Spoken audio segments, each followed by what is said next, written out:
जैसे गोल्ड का रेट बढ़ता है, डायमंड का भी रेट बढ़ता है। सबको पता है डायमंड का रेट बढ़ता है, पर आम पब्लिक को, आम लोगों को ये चीज़ का पता नहीं चल पाता। जो इंडस्ट्री में होते हैं उनको इस चीज़ का पता चलता है, क्योंकि हम मार्केट रेट पे परचेज करेंगे कस्टमर से, और उसको भी हम एप्रिसिएशन का यानी कि उसको बेनिफिट मिल सके, ये चीजें हमने इसमें रखी है। दिल्ली के नेताजी सुभाष पैलेस इलाके के कोहाट एनक्लेव मेट्रो स्टेशन की कुछ ही दूरी पर ऑन रोड स्थित रघुराम ज्वेलरी शोरूम के मालिक ने उड़वाई नियम कानून की धज्जियां। हजारों की भीड़ में आपातकाल स्थिति से निपटने के लिए नहीं थे कैटस एम्बुलेंस और फायर के पुख्ता इंतजाम। ज्वेलरी शोरूम के ग्रैंड ओपनिंग में फिल्म एक्टर करिश्मा कपूर के आगमन पर मेन रिंग रोड पर हुआ था भारी ट्रैफिक जाम से राहगीरों में हुई थी भारी परेशानी। आपको बताते चले कि नेताजी सुभाष पैलेस एरिया के कोहाट एनक्लेव मेट्रो स्टेशन के पास सड़क के ऊपर एक निजी ज्वेलरी शोरूम की ग्रैंड ओपनिंग थी। ऐसे में ओपनिंग के लिए ज्वेलरी शोरूम को फेमस करने के लिए ज्वेलरी मालिक ने मुख्य अतिथि के तौर पर फिल्म स्टार करिश्मा कपूर को आमंत्रित किया और सड़क के ऊपर ही स्टैंड लगवाकर भव्य कार्यक्रम कर कानूनी नियमों की अवहेलना की। तस्वीरों में देख सकते हैं फिल्म स्टार करिश्मा कपूर के चाहने वालों की भीड़ किस कदर है। यहाँ बड़े बुजुर्ग, छोटे छोटे मासूम बच्चे भी इस भीड़ में मौजूद है, परंतु हजारों की भीड़ में सुरक्षा के लिहाज से यहाँ एक भी दिल्ली पुलिस का जवान मौजूद नहीं है। यहाँ आपातकालीन स्थिति से निपटने के लिए कैटस एम्बुलेंस, फायर दमकल कर्मी और अन्य कोई ऐसे उपकरण भी मौजूद नहीं है।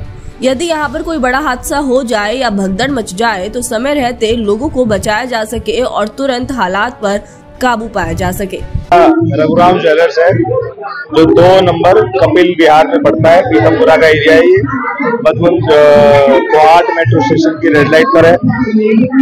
और ज्वेलरी का हमारा 7-8 साल का एक्सपीरियंस है और सबने हमारे ऊपर जो भरोसा जताया है उसको हम आगे बढ़ाते हुए इसकी शुरुआत कर रहे हैं, एक कदम और आगे बढ़ाते हुए इसकी शोरूम की ओपनिंग कर रहे हैं आज, जिसका उद्घाटन कह लीजिए, इनॉग्रेशन कह लीजिए, करिश्मा कपूर के द्वारा होने जा रहा है। जो हमारा पहला इनॉग्रेशन हुआ था वो भी करिश्मा कपूर के द्वारा ही हुआ था। तो आज ये हमारा स्टोर खुल रहा है, इसका शुभारंभ है। दूसरा, यूनिकनेस की बात करें तो हमारा भी प्रयास है, जैसे सभी का होता है एक तरह से, कि हम भी इंडस्ट्री में कुछ नया काम करते हैं। जैसे कि जब गोल्ड में परिवर्तन आया है, कब से आया है? जब से हॉलमार्किंग आई है। पहले गोल्ड के बारे में नॉलेज नहीं रहती थी लोगों को, तो जब से हॉलमार्क आया है और अब HUID आ गया है, तो अब सबको एक तरह से संतुष्टि सी रहती है कि आप हॉलमार्क कराएंगे अपने गोल्ड को तो आप कहीं से भी गोल्ड परचेज कर सकते हैं। यानी कि ये नहीं है अब कि किसी पर्टिकुलर दुकान से, किसी पर्टिकुलर हम किसी पीछे से लेके आ रहे थे तो वहीं से हमें परचेज करना है। आप हॉलमार्क लीजिए, कहीं से भी लीजिए, आप परचेज कर सकते हैं। एक मतलब एक स्पष्टीकरण सा आया है। इसी को आगे बढ़ाते हुए हमने डायमंड में ये चीज की है। डायमंड जैसे गोल्ड का रेट बढ़ता है, डायमंड का भी रेट बढ़ता है। सबको पता है डायमंड का रेट बढ़ता है, पर आम पब्लिक को, आम लोगों को ये चीज का पता नहीं चल पाता। जो इंडस्ट्री में होते हैं उनको इस चीज का पता चलता है।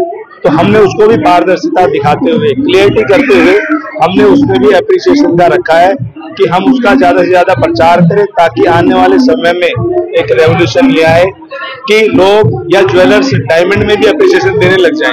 आज कोई डायमंड में एप्रिसिएशन बहुत ही गिने चुने, यानी कि 1% भी ज्वेलर्स नहीं होंगे जो डायमंड में एप्रिसिएशन देते हैं।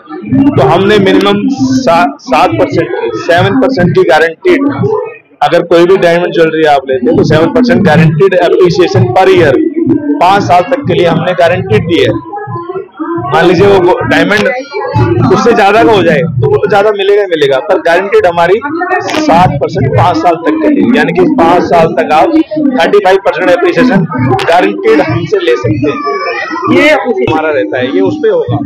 मान लीजिए जो भी कलर क्लैरिटी वगैरह रहता है, उस क्लैरिटी का जो हमारा रेट है, अगर उसका भी डायमंड सेम कलर क्लैरिटी का रहता है तो उस डायमंड के लिए ये रेट रखा जाएगा हमारा, क्योंकि हम मार्केट रेट पे परचेज करेंगे कस्टमर से, और उसको भी हम एप्रिसिएशन का यानी कि उसको बेनिफिट मिल सके, ये चीजें हमने इसमें रखी है। कोशिश है हमारी कि जिसका ज्यादा से ज्यादा हम प्रचार करें, ताकि मार्केट में आने वाले समय में हम कुछ अपना योगदान दे पाए कि डायमंड में भी एप्रिसिएशन लोगों को मिल पाए। गोल्ड, डायमंड सब कुछ है, एंटीक है, पोल्की, कुंदन, सब चीजों में हमारा बिजनेस लाइन में देखो, सब चीज प्रोवाइड नहीं कराएंगे तो हम पीछे रह जाएंगे। तो सारी चीजें हमें देनी पड़ेगी। काम का है ये चीज कि भाई सब चीजें प्रोवाइड कराएंगे एक ही छत के नीचे। कस्टमर चाहता है, आज फैसिलिटी चाहता है कि फैसिलिटी और क्वालिटी मिले। तो फैसिलिटी के लिए हमें सारी चीज़ें रखनी पड़ती है, तो रखनी पड़ेगी। और क्वालिटी हम दे रहे हैं, सारे डायमंड सर्टिफाइड होंगे और सारी ज्वेलरी जो होगी वो हॉलमार्क। वहीं यहाँ मेन रिंग रोड के किनारे बने सैकड़ों ऐसे बड़े बड़े ज्वेलरी शोरूम और कपड़े के शोरूम हैं। बावजूद इसके इनके पास फायर की एनओसी तक मौजूद नहीं है और गैर कानूनी तरीके से चलाए जा रहे। वहीं उनके पास खुद की निजी पार्किंग भी नहीं है।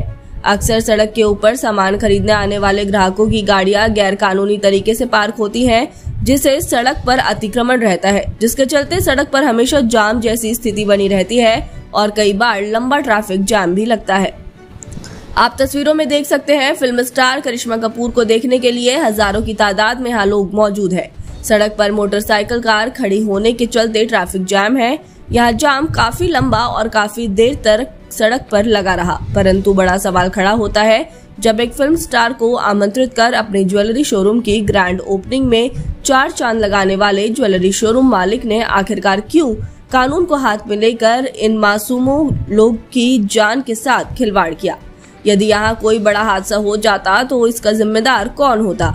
बड़ा सवाल ये भी है कि जब इतना बड़ा भव्य आयोजन किया गया तो क्या इस आयोजन के लिए एमसीडी, डीडीए, दिल्ली पुलिस और ट्रैफिक पुलिस से सड़क पर हो रहे इस आयोजन की परमिशन ली गई थी?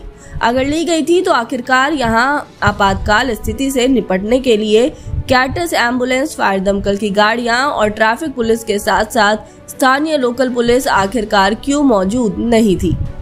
अब जरूरत है इस ज्वेलरी शोरूम मालिक पर कानूनी नियमों की अवहेलना करने हेतु कानूनी कार्रवाई होनी चाहिए। साथ ही इस बड़े ज्वेलरी शोरूम में फायर की एनओसी है या नहीं, इसकी जांच होनी चाहिए।